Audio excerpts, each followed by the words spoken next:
OTAN, y es una doctrina, la bolivariana, que rompe con ese esquema y que marca una distancia y una diferencia. Bueno, la Cancillería venezolana justamente enmarcada en los principios bolivarianos, enmarcada en el plan de la patria, se enmarca también en esta doctrina. Y no solamente es que se enmarca, sino que nos corresponde a nosotros difundirla, porque el planeta hoy, doctor Rangel, usted bien lo sabe, está seriamente amenazado.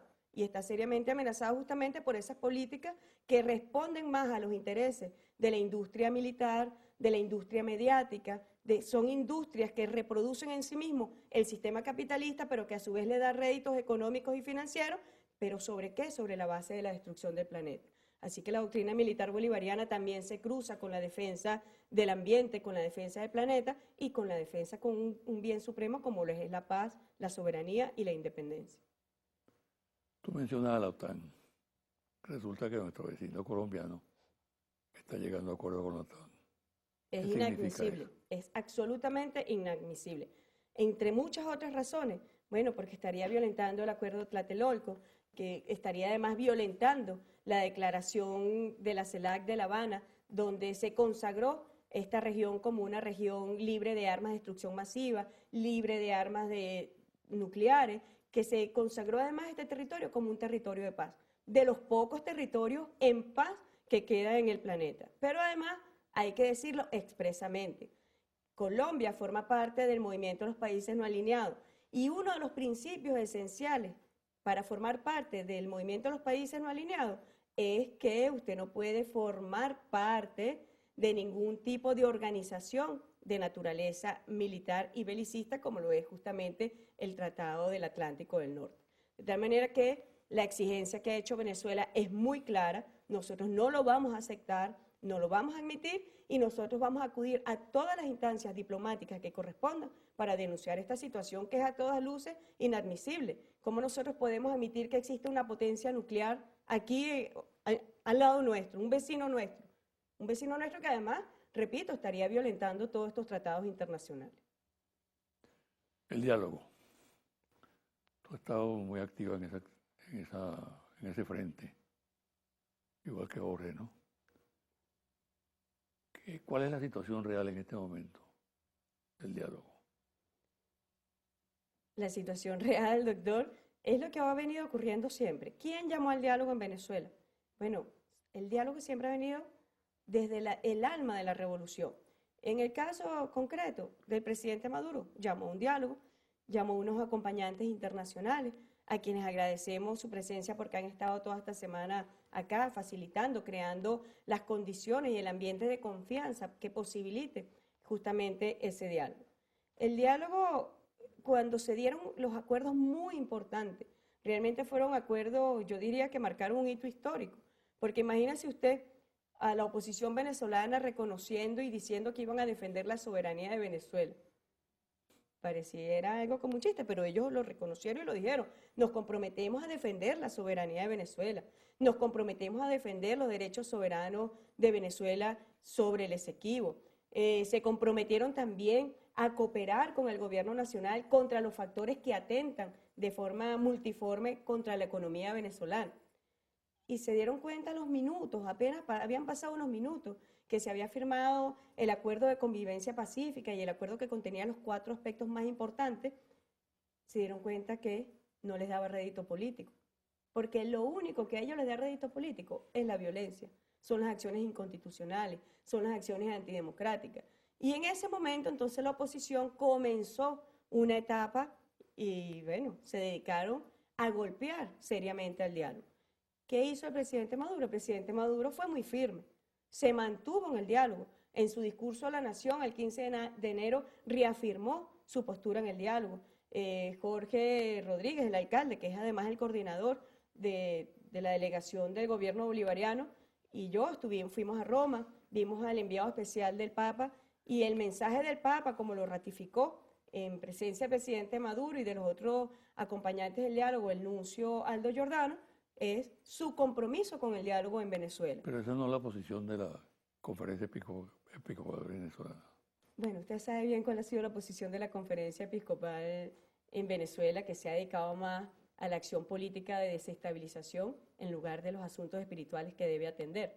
Es más una facción política, yo diría, muy interesante, ¿no? Porque rompe con todos los renglones de Dios, rompe con todos los renglones del jefe de la Iglesia Católica, como lo es su Santidad Francisco, y se ha dedicado más a la insurrección en Venezuela. Pero en el caso concreto, el mensaje del Papa ha sido y es que se mantiene en el diálogo. ¿Por qué el diálogo, doctor Rangel? Bueno, porque nosotros tenemos una responsabilidad, que es justamente preservar la paz en Venezuela, preservar la soberanía de Venezuela. Y la oposición venezolana tiene que entender que su acción política tiene que estar enmarcada responsablemente y el diálogo no hay otra opción, como lo ha dicho el presidente. ¿Es diálogo o es diálogo? Porque ¿cuál es la opción al no diálogo? La violencia. La muerte. La muerte, exactamente. Y lo que buscan, que es la confrontación entre los hermanos y las hermanas venezolanas. Bueno, el presidente ahí sigue. Nosotros seguimos en el diálogo, nosotros hemos seguido participando y nosotros seguiremos participando del diálogo. Esperamos que la oposición venezolana tenga, bueno, aunque sea un mínimo de conciencia de lo que significa. El pueblo de Venezuela quiere el diálogo. Cuando usted ve las encuestas, usted mismo todos los domingos saca encuestas donde el apoyo al diálogo es una cosa que goza con el apoyo nacional. Bueno, la oposición venezolana debería hacer lectura a qué es lo que quiere el pueblo de Venezuela y no solamente lo que les mandatan desde afuera. Mira, hay una política en el país que adelantan algunos sectores consistente en sembrar el pesimismo. Hay que abandonar el país, hay que cerrar las puertas e irse. Aquí no hay posibilidades de salir del tremedal. Esta es una dictadura. En fin, una serie de descalificaciones, ya no del gobierno, sino del ser venezolano, ¿no?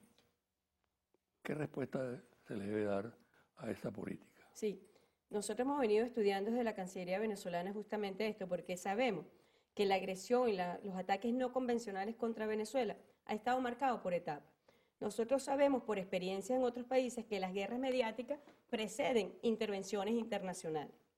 Pero las agresiones mediáticas, las guerras mediáticas y psicológicas también está dirigida a destruir el gentilicio de los pueblos, a atacar a los pueblos en su moral, a decirle tú no sirves como pueblo. Y cuando tú no sirves como pueblo, eso facilita que venga la ayuda y la intervención internacional. Y la intervención internacional llega de forma militar, no llega de forma humana, no llega con cooperación, no llega con misiones sociales, llega con bombas. Y esa es la alerta que nosotros responsablemente hemos venido haciendo. Bueno, nosotros hemos creado en la Cancillería, y este año lo vamos a poner en ejecución, el Instituto de la Identidad Venezolana. Que el venezolano sepa que es un gran pueblo, porque cuando nosotros vamos a otros países, se nos dice lo que es la verdad, que el pueblo de Venezuela es un pueblo noble, es un pueblo valiente, es un gran pueblo. Y ese rescate a lo que se podría decir la integridad de la venezolanidad, nosotros tenemos que trabajarlo, no darle espacio a esas mentiras. Esas son campañas de mentiras. Usted recuerda que el año pasado se dieron campañas en algunos países cercanos donde se decía que lo que llegaba de Venezuela eran delincuentes, eran criminales, que habían que echarlo.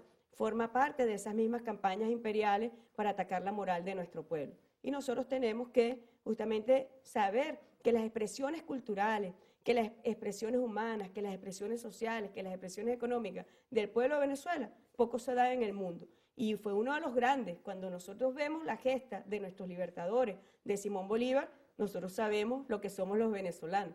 Nosotros los venezolanos somos un gran pueblo y eso es algo que jamás podemos permitir que se penetre y jamás podemos permitir que se destruya. Allá en lo profundo de tu ser, ¿eres optimista? Completamente. Nosotros en una revolución, ¿Por qué? yo ¿Por se lo he dicho, voluntarismo? ¿Por no, nos inspira el amor y nos inspira también saber de que es justamente este pueblo quien está acompañando la revolución. Si no fuera el pueblo de Venezuela, el presidente dijo el 15 de enero que ocurrió un milagro el año pasado, porque fue uno de los años más difíciles que hemos vivido como pueblo, pero también es un pueblo con una gran conciencia. ¿Y cómo no ser optimista cuando el pueblo de Venezuela es optimista? ¿Y cómo no ser optimista cuando el pueblo de Venezuela, a pesar de todas esas agresiones que hemos estado sufriendo en los últimos años, ahí está un pueblo de pie, ahí está un pueblo con una esperanza renovada y hay un pueblo en una contraofensiva justamente victorioso. Así que claro que soy optimista, doctor. Bueno, muchas gracias, ¿sabes? Gracias. Y mucha suerte. Sigue adelante. Una pausa y al regresar los confidenciales.